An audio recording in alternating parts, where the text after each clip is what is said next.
പക്ഷേ എങ്ങനെ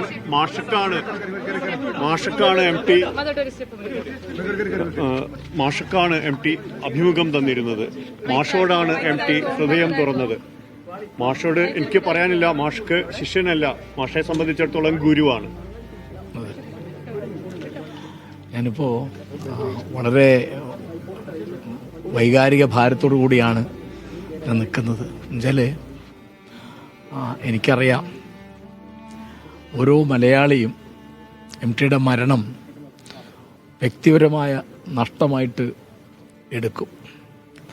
അത് എനിക്ക് തോന്നുന്നത് ആ സാധാരണ ഉള്ളിൽ മറ്റുള്ളവർക്കുള്ളിൽ കുറച്ചധികം വ്യസനം എനിക്ക് അനുഭവപ്പെടുന്നുണ്ട്. അതിനൊരു പ്രധാന കാരണം കഴിഞ്ഞ കുറേ പതിറ്റാണ്ടായിട്ട് അദ്ദേഹത്തിൻ്റെ വാത്സല്യം അനുഭവിക്കാൻ ഭാഗ്യം കിട്ടിയ ഒരാളാണ് ഞാൻ. അപ്പോൾ അദ്ദേഹം എന്നെ സാഹിത്യ അക്കാദമിയിലേക്ക് നോമിനേറ്റ് ചെയ്തിരുന്നു. അങ്ങനെ ഞങ്ങൾ ഒന്നിച്ച് 3-4 കൊല്ലം അവിടെ പ്രവർത്തിച്ചു. പിന്നെ തുഞ്ചൻ ട്രസ്റ്റിൽ അദ്ദേഹമാണ് എന്നെ നോമിനേറ്റ് ചെയ്തത്. ഞാൻ ആ ട്രസ്റ്റ് മെമ്പറാണ് ഇപ്പോഴും. അങ്ങനെ അനവധി കാര്യങ്ങളിൽ, പിന്നെ മറ്റ് കാര്യങ്ങളിലും അദ്ദേഹത്തിൻ്റെ സിനിമ അല്ലെങ്കിൽ കുടുംബജീവിതം അത്തരം കാര്യങ്ങൾ ഒഴിച്ചുള്ള സാമൂഹ്യ കാര്യങ്ങളിലൊക്കെ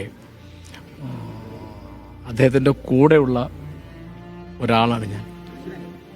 അപ്പോൾ രക്തപുരണ്ട മൺതരികൾ തൊട്ട് ഇങ്ങോട്ടുള്ള എല്ലാ അവസാനം ഏതാണ്ട് 25 വർഷം മുമ്പാണ് അദ്ദേഹത്തിന്റെ അവസാനത്തെ കഥ വന്നത്, കൽപ്പാന്തം വരുന്നത്. അദ്ദേഹം 9ാം ക്ലാസ് പഠിക്കുമ്പോൾ തന്നെ ആദ്യത്തെ കഥ വന്നു. ആ കഥ വിഷുവാഘോഷം എന്നുള്ള 48-ലാണ് ആ കഥ വരുന്നത്.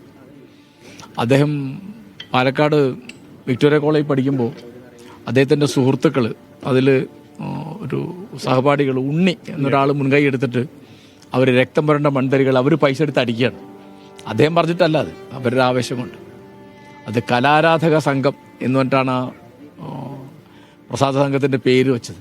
പിന്നെ മഹാഭാഗ്യവാനായ ഒരാളാണ് എം ടി. ഇത്രയും ഭാഗ്യവാനായ ഒരു എഴുത്തുകാരൻ നമ്മുടെ ഭാഷയിൽ ഉണ്ടായിട്ടില്ല. അദ്ദേഹത്തിൻ്റെ ഭാഗ്യം അദ്ദേഹം ജനിക്കുന്നതിന് മുമ്പേ ആരംഭിച്ചു. എന്താ കാരണം വെച്ചാൽ അദ്ദേഹത്തിൻ്റെ അച്ഛന് 4 മക്കളാണ്. അതിൽ അവസാനത്തെ ആളാണ് വാസുദേവൻ നായർ.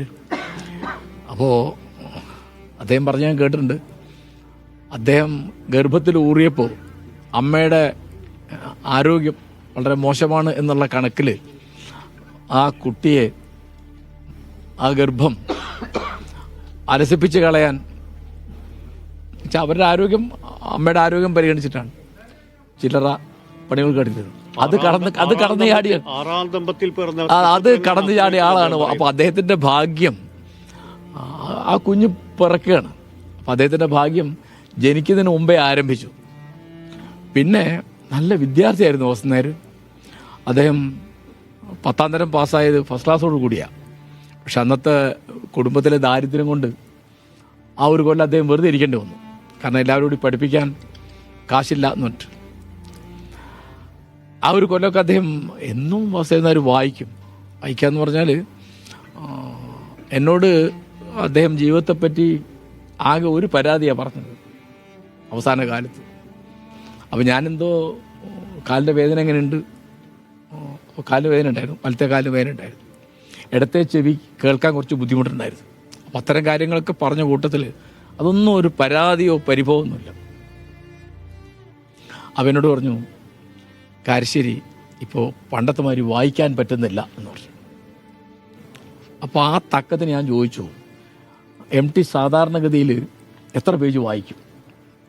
അപ്പോൾ എന്നോട് പറഞ്ഞു, ഒരു 300 പേജ്. ഞാൻ അമ്പരന്ന് പോയി, ദിവസം 300 പേജ്. അപ്പോൾ ഞാൻ ചോദിച്ചു, ഇപ്പോഴും? ഇപ്പോൾ ഒരു 50 പേജൊക്കെ പറ്റുന്നുള്ളൂ. ഇതാണ് അദ്ദേഹത്തിന്. അദ്ദേഹം എഴുത്തുകാരനാണെന്ന് എല്ലാവർക്കും അറിയാം. കാരണം 9ാം ക്ലാസ് തൊട്ട് അദ്ദേഹത്തിൻ്റെ കഥകൾ, അദ്ദേഹത്തിൻ്റെ ലേഖനങ്ങളൊക്കെ അച്ചടിച്ച് വരുന്നുണ്ട്. എന്നും കർമ്മനിരതനായിരുന്ന ഒരാളാണ് എം ടി. ദീർഘായുസായിരുന്നു.